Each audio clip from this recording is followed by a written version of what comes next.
नमस्कार, मैं दौलत शर्मा और आप देखना शुरू कर चुके हैं SPN 9 न्यूज।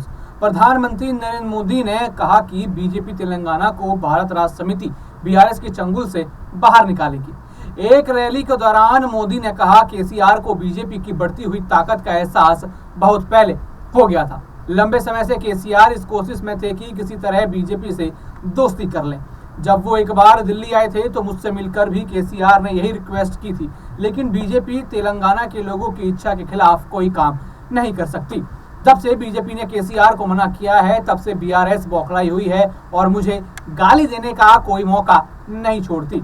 महबूबाबाद में एक चुनावी रैली में मोदी ने कहा, बीजेपी BRS के चुंगल से तेलंगाना को बाहर निकालने को अपनी जिम्मेदारी मानती है।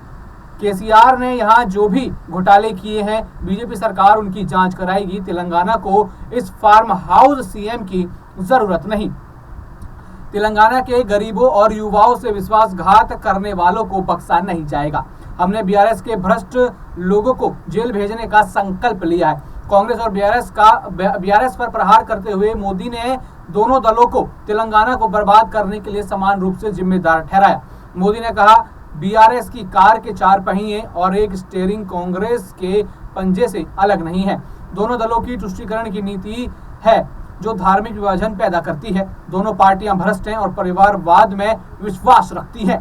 तेलंगाना में BRS की नाव डूबने वाली है और BRS को भी एहसास हो चुका है कि 3 दिसंबर को उसका टिकट कट जाएगा। KCR के परिवार में भी बिखराव शुरू हो गया है। KCR के रिश्तेदार अब BRS को ही कोस रहे हैं। यानी तेलंगाना चुनाव के लिए राजनीति यहाँ पर चरम पर दिखाई दे रही है और अब प्रधानमंत्री नरेंद्र मोदी यहाँ पर क्या दोस्ती का हाथ KCR की तरफ बढ़ा रहे हैं। हालांकि उन्होंने यहाँ पर कहा कि KCR खुद यहाँ पर दोस्ती के लिए आए थे, लेकिन बीजेपी नहीं मानी। लेकिन देखा जाए, चुनावों के समय दोस्ती होना, दुश्मनी होना एक आम बात बन जाती है। जहाँ पे भी व्यक्ति, नेता या पार्टी को फायदा दिखता है वो उसी तरफ मुड़ जाता है और ऐसा ही तेलंगाना और अन्य चुनावों में होता हुआ दिख रहा है। 5 राज्यों के चुनाव है, 4 राज्यों के चुनाव यहाँ पर निपट चुके हैं और अब तेलंगाना की बारी है और 3 दिसंबर को सभी राज्यों के परिणाम एक साथ आएंगे और साफ हो जाएगा कि आखिर जनता ने किसके चेहरे पर मोहर लगाई।